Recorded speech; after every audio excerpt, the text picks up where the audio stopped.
ಎಲ್ಲರಿಗೂ ನಮಸ್ಕಾರ. ನಾನು ಗಣೇಶ್ ಪಾಟೀಲ್. ಸ್ನೇಹಿತರೆ, ನಾವು ಕಳೆದ ಲಾಸ್ಟ್ 2 ವಿಡಿಯೋಗಳಲ್ಲಿ the code of civil procedure 1908 ಅನ್ನ ಸ್ಟಡಿ ಮಾಡ್ತಾ ಇದ್ದೀವಿ. ಈ ವಿಡಿಯೋದಲ್ಲಿ ನಾವು ಸಿವಿಲ್ ಪ್ರೊಸೀಜರ್ ಕೋಡ್ಗೆ ಸಂಬಂಧಪಟ್ಟಂತ different modes of service of summons ಬಗ್ಗೆ ಸ್ಟಡಿ ಮಾಡೋಣ. ಸ್ನೇಹಿತರೆ, ನಮಗೆಲ್ಲ ಗೊತ್ತಿರುವ ಹಾಗೆ ಪ್ಲೇಂಟಿಫ್ ಕೋರ್ಟ್ನಲ್ಲಿ ಶೂಟ್ ಇನ್ಸ್ಟಿಟ್ಯೂಟ್ ಮಾಡ್ತಾನೆ. ಇನ್ಸ್ಟಿಟ್ಯೂಟ್ ಮಾಡಿದ ನಂತರ ಡಿಫೆಂಡೆಂಟ್ಗೆ ಇನ್ಫಾರ್ಮ್ ಮಾಡಬೇಕಾಗ್ತದೆ. ಡಿಫೆಂಡೆಂಟ್ಗೆ ಇನ್ಫಾರ್ಮ್ ಮಾಡಿದ್ರೆ ಅವನು ಕೋರ್ಟ್ಗೆ ಅಪಿಯರ್ ಆಗ್ತಾನೆ, ತನ್ನನ್ನು ತಾನು ಡಿಫೆಂಡ್ ಮಾಡಿಕೊಳ್ತಾನೆ. ಆದ್ದರಿಂದ ಪ್ಲೇಂಟಿಫ್ನಿಂದ ಶೂಟ್ ಫೈಲ್ ಆದಮೇಲೆ ಕೋರ್ಟ್ ಡಿಫೆಂಡೆಂಟ್ಗೆ ಕೋರ್ಟ್ನಲ್ಲಿ ಅಪಿಯರ್ ಆಗಿ ಡಿಫೆಂಡ್ ಮಾಡೋದಕ್ಕೋಸ್ಕರ ಇಂಟಿಮೇಷನ್ ಅನ್ನ ಸೆಂಡ್ ಮಾಡುತ್ತೆ. ಇದನ್ನ ನಾವು ಸಮನ್ಸ್ ಅಂತೇಳಿ ಕರೆಯುತ್ತೇವೆ. ಕೋಡ್ನಲ್ಲಿ ಸಮನ್ಸ್ ಅನ್ನ ಡಿಫೈನ್ ಮಾಡಿಲ್ಲ, ಆದರೂ ಡಿಕ್ಷನರಿ ಮೀನಿಂಗ್ ಅನ್ನ ನೋಡಿದ್ರೆ ಸಮನ್ಸ್ ಅನ್ನೋದು ಒಂದು ಡಾಕ್ಯುಮೆಂಟ್ ಆಗಿದೆ. ಈ ಡಾಕ್ಯುಮೆಂಟ್ ಅನ್ನ ಕೋರ್ಟ್ ಆಫ್ ಜಸ್ಟಿಸ್ ಡಿಫೆಂಡೆಂಟ್ಗೆ ಸರ್ವ್ ಮಾಡುತ್ತೆ. ಕಾರಣ ಏನು ಅಂತಂದ್ರೆ ಡಿಫೆಂಡೆಂಟು ಕೋರ್ಟ್ಗೆ ಅಟೆಂಡ್ ಆಗಬೇಕು, ಕೋರ್ಟ್ಗೆ ಅಪಿಯರ್ ಆಗಬೇಕು, ತನ್ನನ್ನು ತಾನು ಡಿಫೆಂಡ್ ಮಾಡ್ಕೊಳ್ಬೇಕು. ಈ ಒಂದು ಉದ್ದೇಶ ಇಟ್ಕೊಂಡು ಕೋರ್ಟ್ ಡಿಫೆಂಡೆಂಟ್ಗೆ ಸಮನ್ಸ್ ಅನ್ನ ಸರ್ವ್ ಮಾಡುತ್ತೆ. ಸೊ ಈ ಸಮನ್ಸ್ ಅನ್ನ ಸರ್ವ್ ಮಾಡೋದು ಬೇರೆ ಬೇರೆ ಮೋಡ್ಸ್ ನ ಮುಖಾಂತರ. ಯಾವುದೇ ಒಂದು ಪ್ರೊಸೀಜರ್ ನಲ್ಲಿ ಸಮನ್ಸ್ ಅನ್ನ ಡಿಫೆಂಡೆಂಟ್ಗೆ ಸರ್ವ್ ಮಾಡೋದು ಅಥವಾ ಎದುರುಗಡೆ ಪಾರ್ಟಿಗೆ ಸರ್ವ್ ಮಾಡೋದು ಪ್ರೈಮೇರಿ ಇಂಪಾರ್ಟೆಂಟ್ ಪ್ರೊಸೀಜರ್ ಆಗಿದೆ. ಇದು ಯಾವುದೇ ಪ್ರೊಸೀಜರ್ ನ ಫಂಡಮೆಂಟಲ್ ರೂಲ್ ಆಗಿದೆ. ಈ ಸಮನ್ಸ್ ಅನ್ನ ಫೇರ್ ಮತ್ತು ರೀಸನೇಬಲ್ ವೇನಲ್ಲಿ ಸರ್ವ್ ಮಾಡಬೇಕು. ಈ ಸಮನ್ಸ್ ಸರ್ವ್ ಆದ್ಮೇಲೆ ಡಿಫೆಂಡೆಂಟ್ ತನ್ನನ್ನು ಡಿಫೆಂಡ್ ಮಾಡ್ಕೊಳ್ಬೇಕಾಗತ್ತೆ. ಆದ್ದರಿಂದ ಇದೊಂದು ಇಂಪಾರ್ಟೆಂಟ್ ಪ್ರೊಸೀಜರ್ ಆಗಿದೆ. ಸೊ ಈ ಸಮನ್ಸ್ ಸರ್ವ್ ಮಾಡೋದಕ್ಕೆ ಬೇರೆ ಬೇರೆ ವಿಧಾನಗಳಿವೆ. ಮುಖ್ಯವಾಗಿ 5 ಪ್ರಿನ್ಸಿಪಲ್ ಮೋಡ್ಸ್ಗಳಿವೆ. ಮೊದಲನೆಯ ಫಾರ್ಮ್ ಯಾವುದಂತಂದ್ರೆ ಪರ್ಸನಲ್ ಆರ್ ಡೈರೆಕ್ಟ್ ಸರ್ವಿಸ್. ಈ ಒಂದು ಮೋಡ್ ಅನ್ನ ordinary mode of service of summons ಅಂತೇಳಿ ಕರೆಯಲಾಗುತ್ತೆ. ಈ ಒಂದು ಮೋಡ್ ನಲ್ಲಿ ನೇರವಾಗಿ ಸಮನ್ಸ್ ಅನ್ನ ಡಿಫೆಂಡೆಂಟ್ ಅಥವಾ ಅವನ ಆಥರೈಸ್ಡ್ ಏಜೆಂಟ್ಗೆ ಸರ್ವ್ ಮಾಡಲಾಗುತ್ತೆ. ಅಥವಾ ಒಂದು ವೇಳೆ ಡಿಫೆಂಡೆಂಟ್ ಅಬ್ಸೆಂಟ್ ಇದ್ರೆ, ಅವನ ಆಥರೈಸ್ಡ್ ಏಜೆಂಟ್ ಅಬ್ಸೆಂಟ್ ಇದ್ರೆ ಆ ಸಮನ್ಸ್ ಅನ್ನ ಡಿಫೆಂಡೆಂಟ್ ಫ್ಯಾಮಿಲಿಯ ಯಾವುದೇ ಅಡಲ್ಟ್ ಮೇಲ್ ಅಥವಾ ಫಿಮೇಲ್ಗೆ ಸರ್ವ್ ಮಾಡಬಹುದು. ಇಲ್ಲಿ ಒಂದು ಇಂಪಾರ್ಟೆಂಟ್ ನೋಟಿಸ್ ಏನು ಅಂತಂದ್ರೆ, ಸರ್ವೆಂಟ್ ಡಿಫೆಂಡೆಂಟ್ ಫ್ಯಾಮಿಲಿಯ ಮೆಂಬರ್ ಆಗಿರೋದಿಲ್ಲ.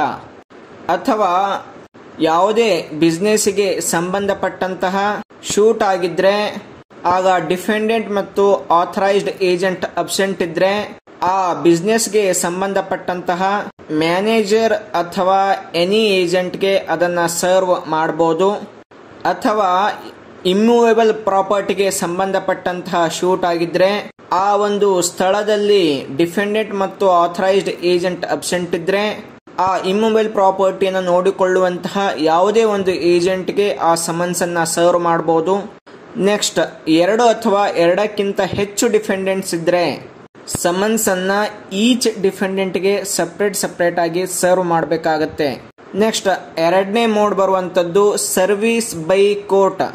ಈ ಒಂದು ಮೋಡ್ ಅನ್ನ 2 ರೀತಿಯಲ್ಲಿ ಡಿವೈಡ್ ಮಾಡಲಾಗಿದೆ. ಒಂದು, ಡಿಫೆಂಡೆಂಟು ಜುರಿಸ್ಡಿಕ್ಷನ್ ಒಳಗಡೆ ಇದ್ದಾಗ, ಅಥವಾ 2ನೇದು ಡಿಫೆಂಡೆಂಟು ಜುರಿಸ್ಡಿಕ್ಷನ್ ಹೊರಗಡೆ ಇದ್ದಾಗ. ಮೊದಲಿಗೆ ಏನಾದರೂ ಡಿಫೆಂಡೆಂಟು ಜುರಿಸ್ಡಿಕ್ಷನ್ ಒಳಗಡೆ ಇದ್ದಾಗ ಅವನಿಗೆ ಸಮನ್ಸ್ ಅನ್ನ ಕೋರ್ಟ್ ಆಫೀಸರ್ನ ಮುಖಾಂತರ ಅಥವಾ ಕೊರಿಯರ್ ಸರ್ವಿಸ್ ಮುಖಾಂತರ ಅಥವಾ ಬೈ ರಿಜಿಸ್ಟರ್ಡ್ ಪೋಸ್ಟ್ ಅಥವಾ ಫ್ಯಾಕ್ಸ್ ಇಮೇಲ್ ಮುಖಾಂತರ ಸೆಂಡ್ ಮಾಡಬಹುದು. ಒಂದು ವೇಳೆ ಡಿಫೆಂಡೆಂಟು ಜುರಿಸ್ಡಿಕ್ಷನ್ ಹೊರಗಡೆ ಇರ್ತಾ ಇದ್ರೆ ಆ ಸಂಬಂಧಪಟ್ಟಂತಹ ಜುರಿಸ್ಡಿಕ್ಷನ್ ಕೋರ್ಟ್ ಆಫೀಸರ್ ಮುಖಾಂತರ ಸಮನ್ಸ್ ಅನ್ನ ಸರ್ವ್ ಮಾಡಬಹುದು. ಒಂದು ವೇಳೆ ಡಿಫೆಂಡೆಂಟ್ ಆ ಸಮನ್ಸ್ ಅನ್ನ ಅಕ್ಸೆಪ್ಟ್ ಮಾಡೋದಕ್ಕೆ ರಿಫ್ಯೂಸ್ ಮಾಡಿದ್ರೆ ಅದನ್ನು ಕೂಡ ವ್ಯಾಲಿಡ್ ಸರ್ವಿಸ್ ಆಫ್ ಸಮನ್ಸ್ ಅಂತ ಹೇಳಿ ಕರೆಯುತ್ತೇವೆ. ಅಥವಾ ರಿಜಿಸ್ಟರ್ಡ್ ಪೋಸ್ಟ್ ಅಕ್ನಾಲೇಜ್ಮೆಂಟ್ ಡ್ಯೂ ಅಂದ್ರೆ RPED ಅಂತೇಳಿ ಕರಿತೇವೆ. ಸರಿಯಾದ ನೇಮು, ಸರಿಯಾದ ಅಡ್ರೆಸ್ಸು, ಸರಿಯಾದ ಡಿಸ್ಕ್ರಿಪ್ಷನ್ಸು ಎಲ್ಲ ಇದ್ದು ಅದನ್ನು ರಿಜಿಸ್ಟರ್ಡ್ ಪೋಸ್ಟ್ ಮಾಡಿದ್ರು ಕೂಡ ಅದನ್ನು ವ್ಯಾಲಿಡ್ ಸರ್ವಿಸ್ ಅಂತೇಳಿ ಕರೆಯುತ್ತೇವೆ. ನೆಕ್ಸ್ಟ್ ಥರ್ಡ್ ಬರುವಂತದ್ದು ಸರ್ವಿಸ್ ಬೈ ಪ್ಲೇಂಟಿಫ್. ಈ ಒಂದು ಮೋಡ್ನಲ್ಲಿ ಕೋರ್ಟ್ ಪರ್ಮಿಟ್ ಮಾಡುತ್ತೆ, ಪ್ಲೇಂಟಿಫ್ ಕೂಡ ಡಿಫೆಂಡೆಂಟ್ಗೆ ಸಮನ್ಸ್ ಅನ್ನ ಸರ್ವ್ ಮಾಡಬಹುದು. ನೆಕ್ಸ್ಟ್ ಫೋರ್ತ್ ಬರುವಂತದ್ದು ಸಬ್ಸ್ಟಿಟ್ಯೂಟೆಡ್ ಸರ್ವಿಸ್. ಸೊ ಯಾವಾಗ ಆರ್ಡಿನರಿ ಮೋಡ್ ಅಂತಂದ್ರೆ ಪರ್ಸನಲ್ ಮತ್ತು ಡೈರೆಕ್ಟ್ ಸರ್ವಿಸ್ ಮಾಡೋದಕ್ಕಾಗದೆ ಹೋದಾಗ ಈ ಒಂದು ಮೋಡನ್ನು ನಾವು ಚೂಸ್ ಮಾಡಬೇಕಾಗುತ್ತೆ. ಈ ವಿಧಾನದಲ್ಲಿ ಯಾವಾಗ ಡಿಫೆಂಡೆಂಟ್ ಪೋಸ್ಟ್ ಮುಖಾಂತರ ಬಂದಿರುವಂತಹ ಸಮನ್ಸ್ ಅನ್ನ ರಿಫ್ಯೂಸ್ ಮಾಡಿದ್ರೆ, ಎಕ್ನಾಲೇಜ್ಮೆಂಟ್ ಮೇಲೆ ಸೈನ್ ಮಾಡೋದಕ್ಕೆ ರಿಫ್ಯೂಸ್ ಮಾಡಿದ್ರೆ ಅದನ್ನು ಕೂಡ ವ್ಯಾಲಿಡ್ ಸರ್ವಿಸ್ ಅಂತೇಳಿ ಕರೆಯುತ್ತೇವೆ. ಒಂದು ವೇಳೆ ಡಿಫೆಂಡೆಂಟ್ ಆಗಲಿ, ಆಥರೈಸ್ಡ್ ಏಜೆಂಟ್ ಆಗಲಿ, ಫ್ಯಾಮಿಲಿ ಮೆಂಬರ್ಸ್ ಯಾರು ಇರದೆ ಹೋದ್ರೆ ಆ ಏನು ಸಮನ್ಸ್ ಕಾಪಿ ಇರುತ್ತೆ ಅದನ್ನ ಮನೆಯ ಹೊರಗಿನ ಬಾಗಿಲಿಗೆ ಅಥವಾ ಮನೆಯ ಯಾವುದೇ ಒಂದು ಭಾಗಕ್ಕೆ ಅಂಟಿಸಬಹುದು.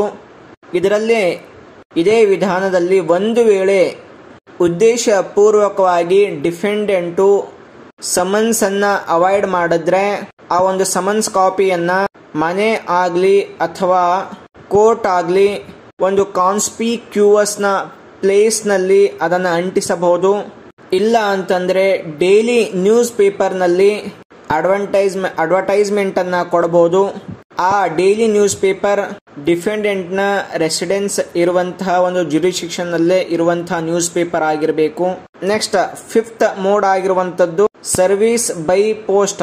ಪೋಸ್ಟ್ ನ ಮುಖಾಂತರ ಸಮನ್ಸ್ ಅನ್ನ ಸರ್ವ್ ಮಾಡಿದಾಗ ಡಿಫೆಂಡೆಂಟ್ ಎಕ್ನಾಲೇಜ್ಮೆಂಟ್ ಗೆ ಸೈನ್ ಮಾಡದೆ ಹೋದಾಗ ಮತ್ತು ಎಕ್ನಾಲೇಜ್ಮೆಂಟ್ ಅನ್ನ ರಿಫ್ಯೂಸ್ ಮಾಡಿದಾಗ ಅಥವಾ ರಿಜಿಸ್ಟರ್ಡ್ ಪೋಸ್ಟ್ ಮುಖಾಂತರ ಕಳಿಸಿದಂತಹ ಸಮನ್ಸ್ ಅನ್ನ ರಿಫ್ಯೂಸ್ಡ್ ಮಾಡಿದಾಗ ಅಥವಾ ಸೈನ್ ಮಾಡದೇ ಇದ್ದಾಗ ಅಥವಾ ಒಂದು ವೇಳೆ RPD ಮೇಲೆ ರಿಫ್ಯೂಸ್ಡ್ ಅಂತೇಳಿ ಎಂಡೋರ್ಸ್ಮೆಂಟ್ ಮಾಡಿದಾಗ ಅದನ್ನು ಕೂಡ ವ್ಯಾಲಿಡ್ ಸರ್ವಿಸ್ ಅಂತೇಳಿ ಕೋರ್ಟ್ ಪರಿಗಣಿಸುತ್ತೆ.